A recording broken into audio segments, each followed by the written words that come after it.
Hi everyone, welcome to my channel. ఎలా ఉన్నారండి? అందరూ బాగున్నారా? ఈ మధ్యన నేను యూట్యూబ్లో చూసింది ఏంటంటే, పెద్దగా అంటే గట్టిగా మాట్లాడి ఫాస్ట్గా మాట్లాడిన వాళ్ళకి తెగ వ్యూస్ వస్తాయండి. షార్ట్లో ఏం లేకపోయినా సరే ల్యాక్స్ మీద వ్యూస్ వస్తాయి. సరే, మనం కూడా ఒకసారి ట్రై చేద్దాం అనుకుంటా. అంత గట్టిగా మాట్లాడలేను, అంత ఫాస్ట్గా అయితే అస్సలు మాట్లాడలేను.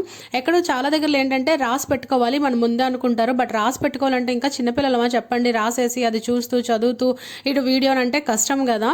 ఏంటో మరి నాకైతే అర్థం కాదు. ఫాస్ట్గా చెప్పిన దానికి, గట్టిగా అరిచి ఫాస్ట్గా చెప్పిన దానికి, యూట్యూబ్లో వ్యూస్ చేయడానికి లింక్ ఏంటి అనేది అయితే నాకు అర్థం కావట్లేదు. మీకు ఎవరికైనా తెలిస్తే మాత్రం కామెంట్ చేయండి. మీరు కూడా అనుకోవచ్చు, ఇప్పుడు నువ్వు కూడా ఫాస్ట్గానే చెప్తున్నావు కదా అంటే, ఈ ఫాస్ట్ కాదండి, వాళ్ళు ఇంకో అదొక రకంగా ఫాస్ట్గా చెప్తారు. మీరు ఎక్కడైనా అబ్జర్వ్ చేయండి. సబ్స్క్రైబర్స్ చాలా తక్కువ ఉన్నా సరే ఫాస్ట్గా పెద్దగా అరిచి చెప్తే మాత్రం వాళ్ళకి మంచిగా వ్యూస్ వస్తున్నాయి. దీనికి లింక్ ఏంటి అనేది అయితే అర్థం కావట్లేదు. సర్లేండి, అందరూ ఒకేలాగా ఉండరు కదా, ఒక్కొక్కరు ఒక్కొక్క రకంగా ఉంటారు. నేనైతే ఈ కర్రీని చేశాను ఈరోజు. చాలా యమ్మీ అంటే చాలా టేస్టీగా ఉందండి. దీన్ని అయితే మనం రైస్తో కానీ రోటీతో కానీ తినొచ్చు. బట్ రోటీతో బెస్ట్ అనే చెప్పొచ్చు. రైస్ అంటే పక్కన ఏదైనా రసం పెట్టుకుంటే బాగుంటుంది, కానీ ఉట్టి రైస్తో ఈ కర్రీ అయితే అస్సలు బాగోదండి. బట్ చపాతీతో అయితే చపాతీతో అయితే ఈ కర్రీ చాలా బాగుంటుంది. వన్స్ ట్రై చేయండి. ఆల్రెడీ ట్రై చేస్తుంటే ఓకే వెళ్ళండి.